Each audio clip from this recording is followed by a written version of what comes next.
Shyrel Swoopes, she can't not try to light a fire involving Caitlin Clark. She can't just be good. She's trolling Caitlin Clark again, this time by celebrating the arrival of Paige Bueckers. With that being said, you big dummies, you getting paid now. Right. You asked me about Caitlin. If you're going to break a record, to me, if it's legitimate, you have to break that record in the same amount of time that player said it. Okay. Right? Without saying a word, Shyrel Swoopes made her most recent move, which was loud. She arrived wearing a Paige Bueckers t-shirt. Not to honor a rising star, but to make another slam dunk at Caitlin Clark.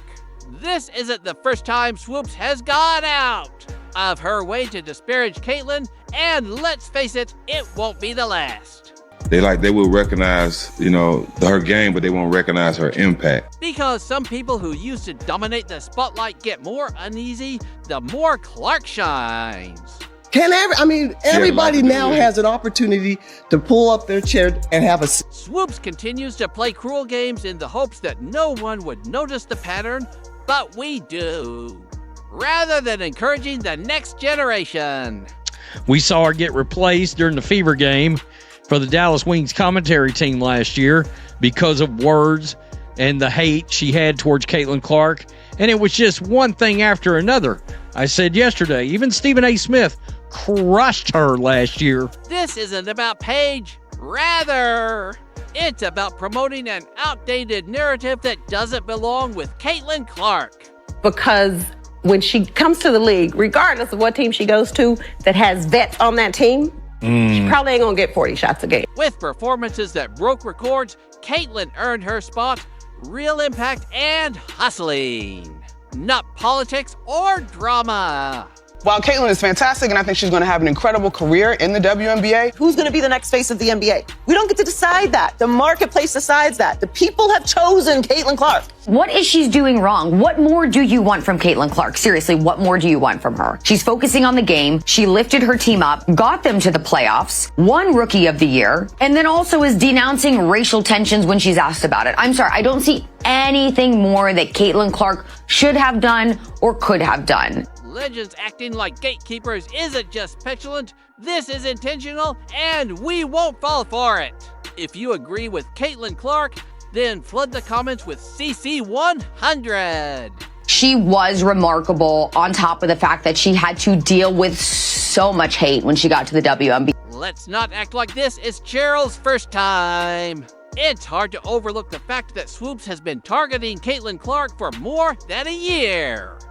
This isn't a single remark or misconstrued viewpoint. Rather, it's a consistent pattern of insults, dismissals, and outright contempt that began long before Caitlin even participated in a WNBA game. I can't imagine this young lady, I don't want to use hate, but despised.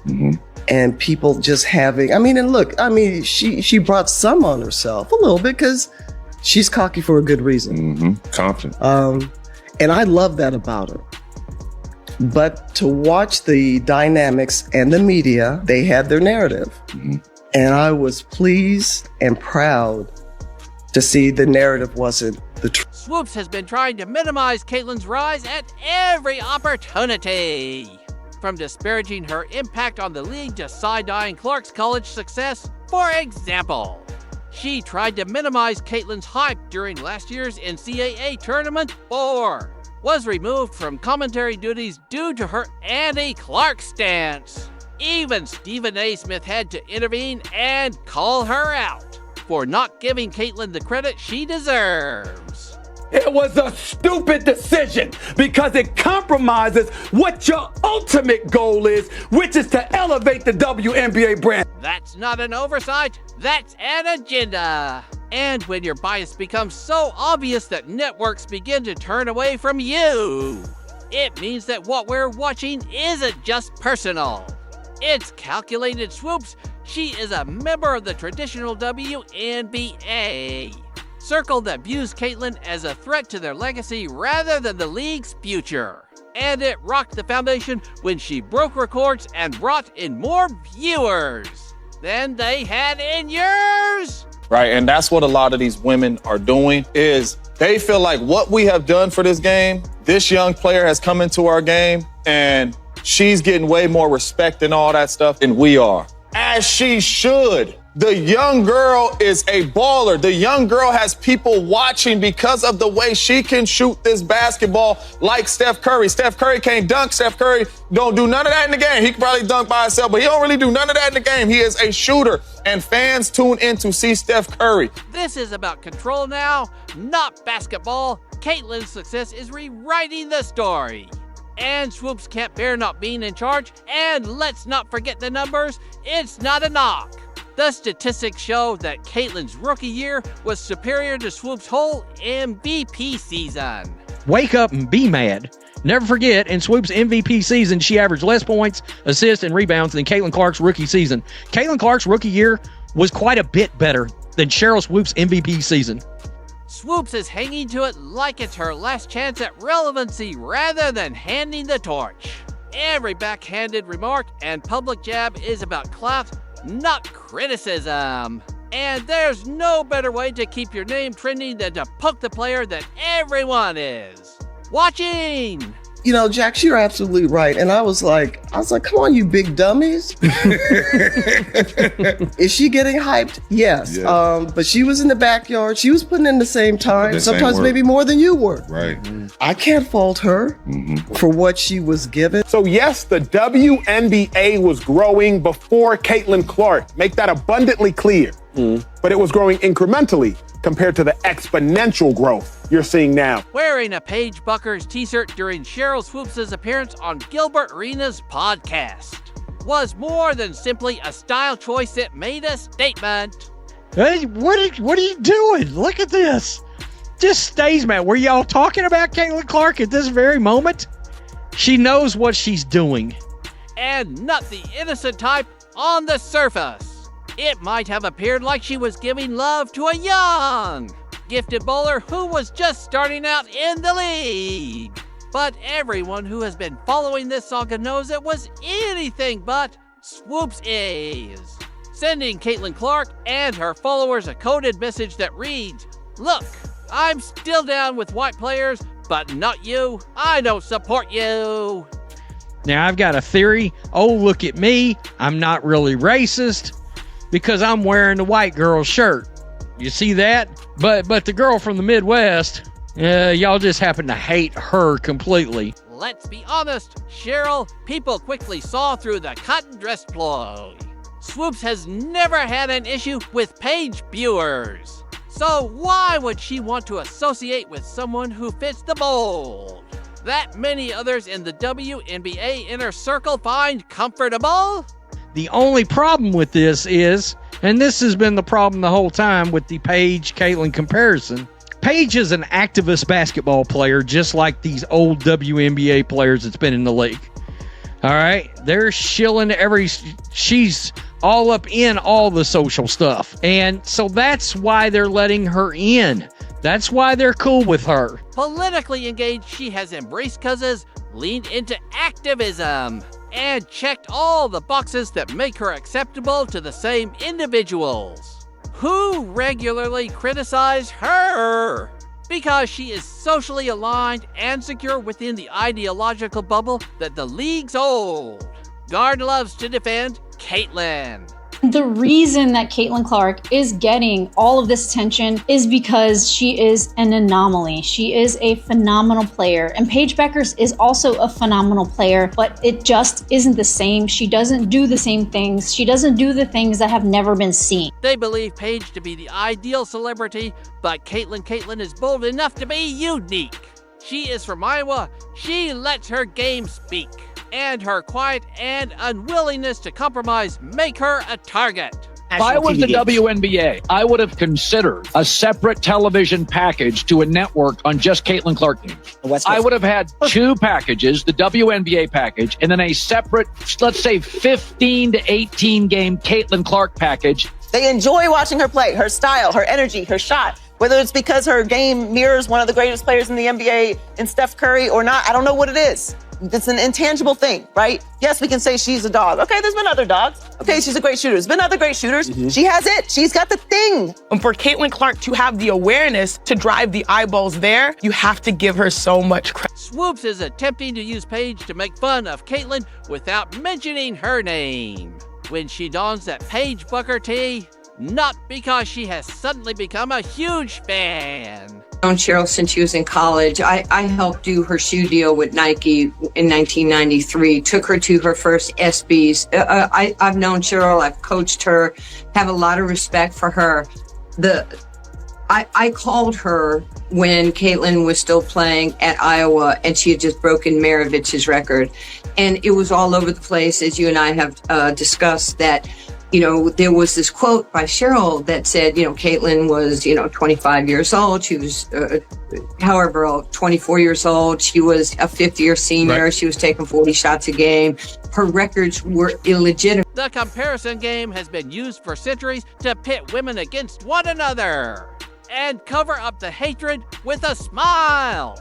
But what makes this one so egregious is that it's not even subtle anymore. Instead, Swoopes is hoping that people will overlook her past hostility and conclude, oh look, she's just supporting a young player. However, context is important, and this setting begs for gaslighting and deception. Two things. I think it has to show up in our storytelling, and it has to be encouraged by our families. Yeah. To me, right? And so covering the WNBA this past season, Caitlin Clark's rookie year, for all of the conversation that surrounded her, some which was fair and some which wasn't, the one thing that I cannot deny is the amount of little girls that were showing up to follow her. Little girls with their parents and the fervor and the energy there. Why her? Same thing. Why her? Well, in the end, Paige Bueckers should be honored for her own accomplishments rather than being used as a pawn in someone else's scheme. We want to see Caitlin Clark and we want to see Paige Bueckers. Caitlin scored more points per game, but Paige was more efficient. The true issue is that Caitlin Clark is already surpassing almost all WNBA players, current and former, in terms of influence ratings and fan interaction. And Swoopes doesn't want to deal with that. Most points by a point guard in a season in WNBA history. Most double-doubles by a rookie guard in WNBA history. Most points by a rookie in WNBA history. Most assists by a rookie in the history of the WNBA. First WNBA rookie to record 2 triple-doubles. First triple-double by a rookie in WNBA history. First triple-double in Fever history. The first player to be named WNBA Player of the Month and Rookie of the Month in the same month. First player in WNBA history with 20 or more points, 15 or more assists, and 5 or more rebounds in a game. Therefore, rather than admitting that reality, she hides behind a t-shirt in the hopes that no one would notice the pattern. However, we do notice, and more significantly, we remember because the jealousy becomes more difficult to conceal, and the bitterness grows louder every time Caitlin sets a new record or draws a sold-out crowd.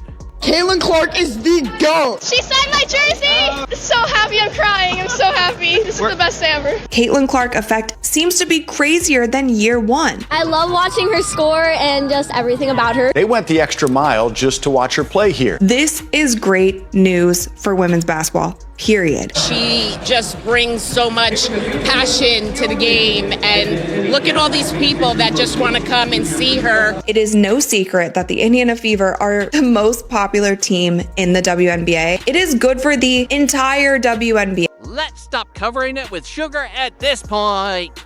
Caitlin Clark's play and attitude aren't the reason Shyrel Swoopes is making fun of her. Rather, it's because Clark accomplished in her first season what others couldn't in 10 years, making people take notice. Even the most casual sports fans were compelled to pay attention to the WNBA after Caitlin packed arenas and set attendance records. What happened is Caitlin Clark in her sophomore year and really in her junior year just started excelling and doing things that nobody had ever seen a female basketball player do. Like nobody had consistently been shooting these from the logo passes. And this is the reality that none of the old guard wants to acknowledge.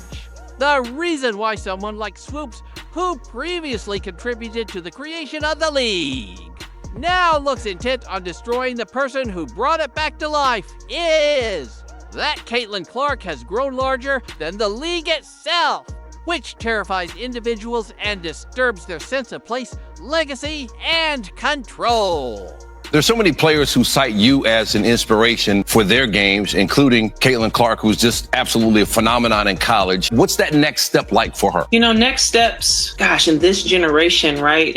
You have, I think, just so many more challenges of how to handle yourself as an adult, right? You go through that whirlwind of being a senior in college, transitioning into the W. And then the next step is how to become just an even better leader. And so much of leadership, I think, is listening and learning. And hopefully the more she can get connected to vets in the league and just different people and coaches and anyone that she can glean wisdom from of how to just continue to learn how to be as a connected and inspiring leader as she can be. And a lot of that is walking the walk and not just talking the talk. So she's already on her way, but, continuing to have fun, continuing to anticipate how people are going to try to stop her and being prepared as she can be for next season. This is a generational, political, and cultural dispute that goes beyond a basketball rivalry. Caitlin Clark doesn't conform to the WNBA's long-standing protected narrative. She doesn't advocate for social causes. She doesn't lean toward identity, politics, and she doesn't run for media or legacy player approval. She plays, she wins, and she leads. I remember when the WNBA started. I was thrilled. I was a fan. I couldn't believe it was an opportunity for me, a 5'2", 97-pound girl, to go play professional basketball. That wasn't going to happen for me, but the idea that it existed was special to me. And now she's offering that to not just little girls, but little boys as well. She's spread the fan base. So she won Rookie of the Month 4 times, Eastern Conference Player of the Week 3 times, single season rookie record for assists, single season rookie record for 3-pointers, single game record for assists 19, franchise record for most double-doubles, 3-pointers, career 10 or more assists in a game, franchise record for most career 10 or more assists in a game. Fastest WNBA player to reach 100 3-pointers. She did it in 34 games, most assists by a rookie in a WNBA All-Star game for which she received the most fan votes ever, 700,000 of those. Fastest player to reach 350 points and 150 assists to start a season regardless of years in the league. People will say, pay more attention to the other folks. Like, she couldn't do it herself. You know, LeBron has teammates, Jordan had teammates. I understand.